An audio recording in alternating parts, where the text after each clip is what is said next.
Hey you guys, this is Beauty Manifested and I am Danny DeTige. I wanted to talk about something that I've learned in my years as an entrepreneur, and I believe this to be true for all entrepreneurs, but I guess I don't know for sure because I'm only 25, but I have been an entrepreneur for quite a while, and I was really born and bred to be this way, and so I feel like I've had the entrepreneur mindset for quite a while. And I want to say that the Latin origin of the word entrepreneur actually means bearer of risk. Because as an entrepreneur, you have to be able to hold a lot more stress and responsibility and risk and liability. I don't know if I already said that. But then the average person, i.e. the employee or the worker, because the employee, if the business goes down, they can just go start applying for other jobs. And technically as the boss, you can kind of do that. But even as I'm getting ready to sell my first business so I can move on full-time to my next business, and it's a whole process. You can't just up and quit. Selling a business takes a lot of time, and you're pretty much married to the business. So letting go of the business is like a whole divorce. There's a lot of paperwork that has to be filed. There's just a lot that goes into it.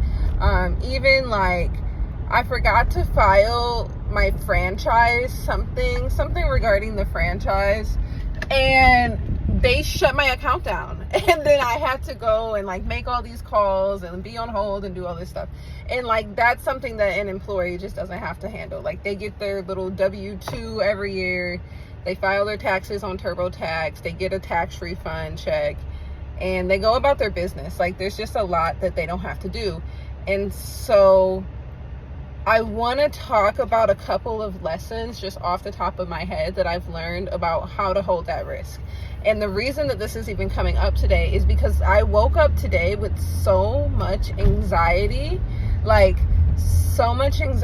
because I'm getting ready to sell this business, and we've been having negotiations with the buyer every day, and so that can get to be a little bit stressful because obviously I want to get the best price possible for this business that I've put my heart and soul into for the past few years. So that can be a little bit stressful. And then I'm gonna have to break it to my girls, and as in the girls who work with me, and I feel very responsible for them. I feel I owe them a lot. Yeah, I do a lot for them, but they do a lot for me. And when they came on board, I was at a really low point. I had lost all of my staff due to unforeseen circumstances, mostly because of the pandemic, because of unemployment, because one of them moved. It was just a lot. And then I hired a few people, and I was having a lot of turnover. I was really struggling to find a good team. And so I found these girls, and they've been with me for over a year now. And we've just gone through so much together, and I feel so grateful for them. And they literally came at the perfect time. They are my angels. And so I just want to make sure that they are always in a good position and that I'm always doing right by them. And so today I woke up really anxious because I haven't told them yet that I'm getting ready to sell the business, and I'm nervous because I don't want to let them down, and I don't want them to feel nervous or their futures are insecure, and it was just a lot of anxiety.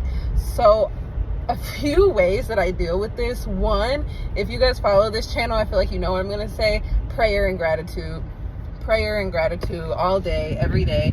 Anytime that I'm feeling overwhelmed, I'm feeling stressed out, I just look out and I start noticing things around me. I notice the trees, I notice the sky, I notice the clouds.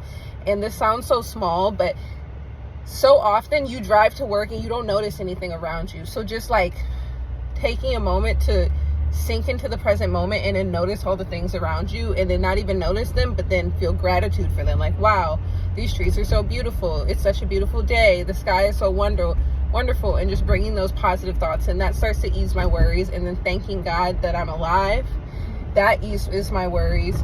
Remembering all the times that it worked out before, because as an entrepreneur, I promise you, you don't get it doesn't get easier, you just get stronger, and your tolerance for BS just gets better. I remember when I was first starting out in this journey, I used to have panic attacks like pretty much all the time. Like every time any little thing would be going wrong, I would like be in a frenzy, like trying to figure it out, because all the liability was on me to fix the problem. And so I was getting like overwhelmed all the time. And as I kept going and things kept working out and things kept going on, and the longer I persevered, I realized like, okay, the success is made of all these little fires that I put out. So I can't lose my mind over every little fire. And you know, you lose your mind over one little fire, then you fix it, and then the next day it's another one. And so it just doesn't even make sense to just keep on freaking out like that.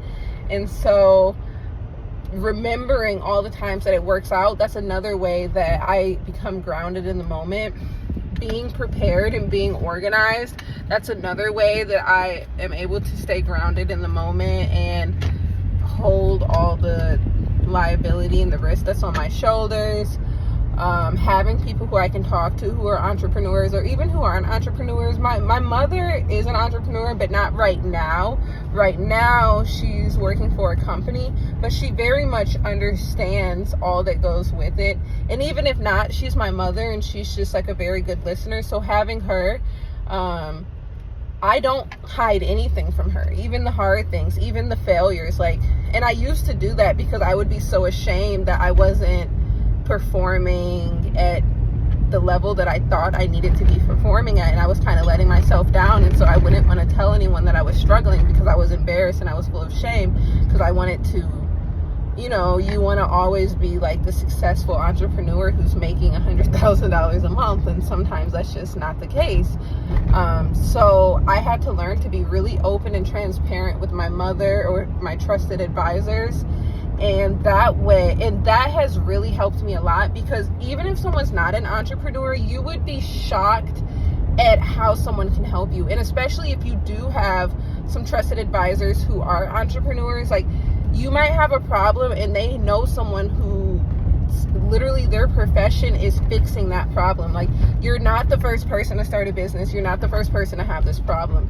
And so when you can be vulnerable and you can share what you're going through, that allows people to show up for you and to help you. So that's something that I learned, like just being really vulnerable and sharing what I'm going through and sharing what my struggles are, so that people can show up and support me because they know where I'm needing that support. And those are the main ones off the top of my head. Prayer and gratitude, remembering that it's always worked out before and it most likely will work out again, and then being vulnerable enough to actually share my shortcomings and where I struggle and where I could use help. So that's just like a quick little video, but if you are a new entrepreneur or an experienced entrepreneur but you're feeling really overwhelmed, I hope that this video can help you. If you made it this far in the video, please give me a thumbs up or leave me a comment and let me know that you got some value. I do have a gardening course out now, and I have a couple other courses that I'm planning to release this month. Other than that, I love you guys so much. Stay blessed, stay beautiful, and I will be back soon.